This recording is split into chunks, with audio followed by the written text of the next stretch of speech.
Hello everyone, today we are going to discuss about one of the important instruments in optometry by which we can examine the various abnormalities in the eye, that is slit lamp.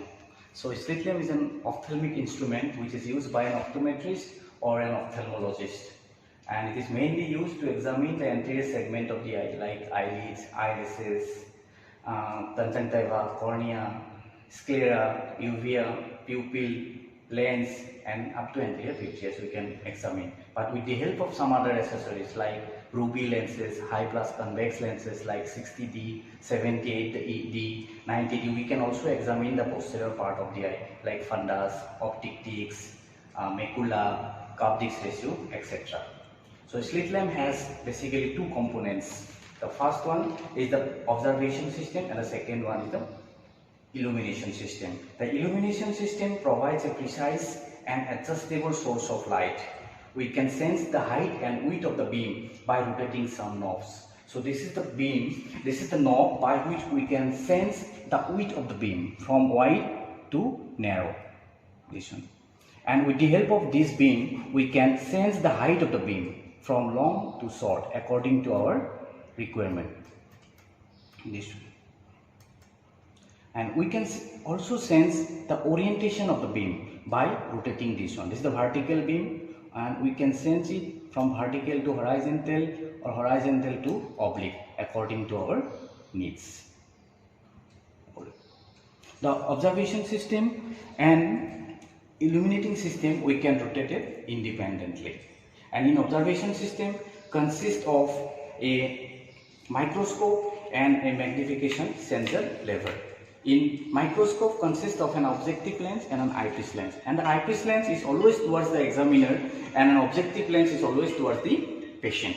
And slit lamp microscope always produce a inverted image, but slit lamp microscope use a poro-orbit prism which makes the final image upright. And the magnification sensor play an important role in slit lamp illumination. Most of the slit lamp provides a range of magnification from 7 to 40x magnification, because in different illumination technique we need different illumination, different magnification. For example, in diffuse illumination, which is mainly used for overall examination of the eye, for that type of illumination technique we use only mild to moderate type of magnification.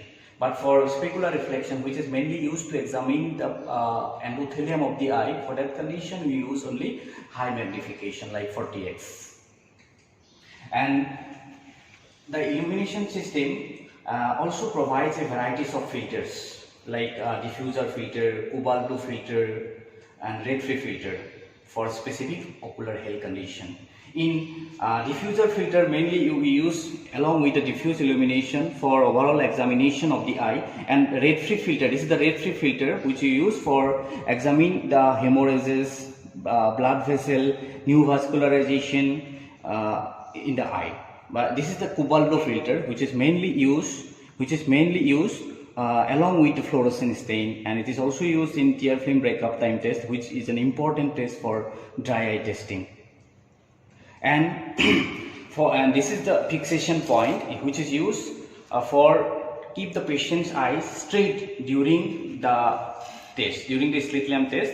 And before using the slit lamp, we have to adjust the focus, adjust the eyepiece by rotating this eyepiece towards anti-clockwise, then clockwise, until the image is clear.